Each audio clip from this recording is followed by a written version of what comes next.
ရှင်ကပြန်လာပြီးတော့ဒီမှာခဏလေးနားနေပါတယ်ပေါ့အပြင်မှာအရန်ပူရရှင်ဒီလားနယူးယားမှာပဲတော့အစီအစဉ်ရှိကြလေနယူးယားမှာရှောက်သွားကြမလားအိမ်မှာပဲနားကြမလားကျမကတော့ဘယ်မှမသွားဘူးအိမ်မှာပဲ muscle recovery ဖြစ်အောင်နားမယ်အခုကျမအရန် fit ဖြစ်လာတယ်ပေါ့နော်ကျမပေါင်ချိန်ကြည့်တာပေါ့နော်ဒီနေ့ပေါင်ချိန်ကြည့်ရ54.6ရှိတယ်54.6ဆိုကျမဒီမှာအတက်ဆုံးပဲပေါ့နော်ကျမအရင်တော့က52.52ပတ်ဝန်းကျင်ပဲရှိတယ်52ကီလိုပတ်ဝန်းကျင်ပဲရှိရယ်ကွယ်အခု118ပေါင်လောက်ရှိတယ်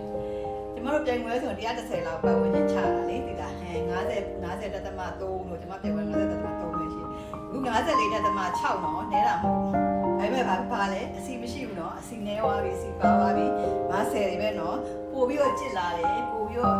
ချက်ခိုင်လာတယ်ပို့ပြီးကျမ်းမာရေးကောင်းပို့ပြီးတော့ပေါ်ပါတွက်လက်ဖြတ်လာတယ်ပေါ့နော်အဲ့ဒါအားကစားရဲ့ကောင်းတယ်ပို့ပြီးတော့လေညနေလေးလည်းနှုတ်ပြိုလာတယ်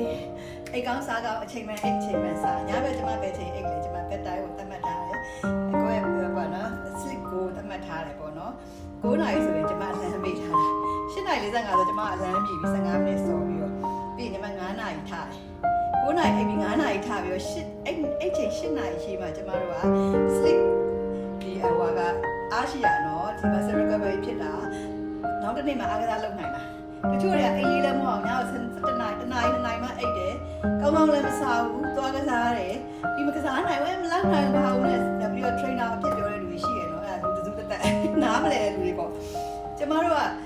trainer ကောင်းကောင်းရှာပြီးတော့အဲ့ trainer ကိုမှမှီပြီးတော့ကျမတို့ဒီနေ့တယောက်နဲ့တယောက်သွားကြတာသိလား trainer အဖြစ်သွားပြောလို့မရဘူးကို trainer ကောင်းကောင်းတော့ကိုရှာရမှာပေါ့လေကိုနဲ့ line ဖက်တယ်စေတနာထားတယ်သိချကြကို body ကိုပြောင်းလဲအောင်လုပ်ပေးနိုင်တဲ့ trainer ကိုရှာဖို့လိုတာပေါ့နော်